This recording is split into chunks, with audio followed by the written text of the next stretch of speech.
A man spent over a decade building something with his bare hands, right? He didn't have a degree, he didn't have money, he had a dream and a prayer. Every early morning, every late night, every sacrifice, it was all for his vision. He opened his own business, small at first, right? But it was his. He poured everything into it. Weekends gone, vacations none, but purpose fulfilled, right? He believed, really believed, that this was what God had planned for him. And things started going well. Customers came, word spread. He finally felt like he was stepping into the blessings he prayed for. But then the storm came. A literal storm. A flood swept through his town, tore through the streets, damaged homes, businesses, and his shop was gone. Water up to the windows, everything soaked, everything ruined.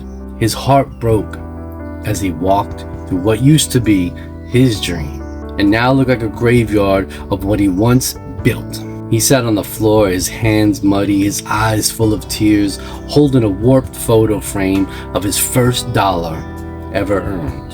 And he whispered, "God, why would you bring me this far just to let it fall apart?" Have you ever been there?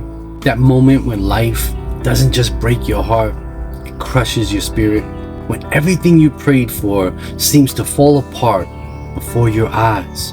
When your biggest breakthrough becomes your deepest, hardest heartbreak. That's where this man was.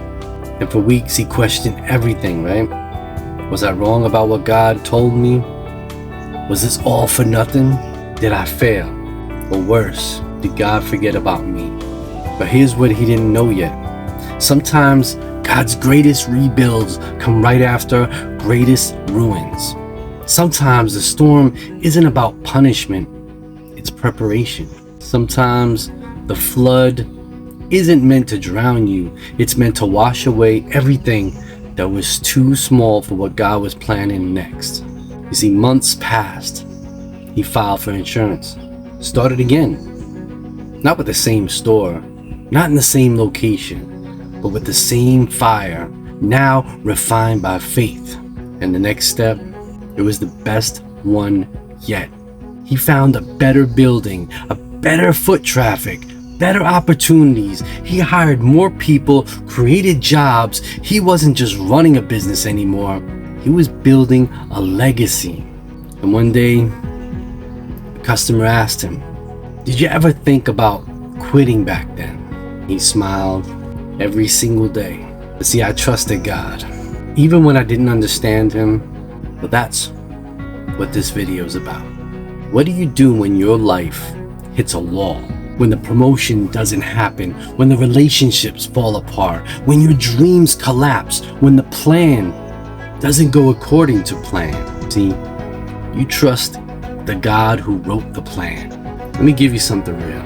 You may not understand the setback, but you don't need to, because faith isn't about understanding the process. Faith is about trusting the promise. And if God gave you a promise, he will deliver it. Even if he has to rebuild it from the ground up. Don't let this moment lie to you. You're not failing. You're not forgotten. You're not disqualified. You are being reshaped, refined, and prepared. If you're sitting in the middle of your own storm right now, if you're holding the broken pieces of something you loved, let this be your reminder. God is still with you. God is still good. And God is still in control. The setback might feel like the end, right?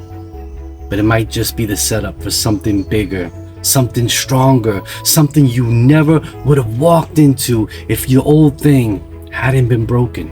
Keep that faith. Keep moving forward. Pray, even when it hurts.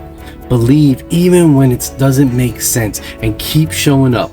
Not because it's easy, but because you know who's leading you.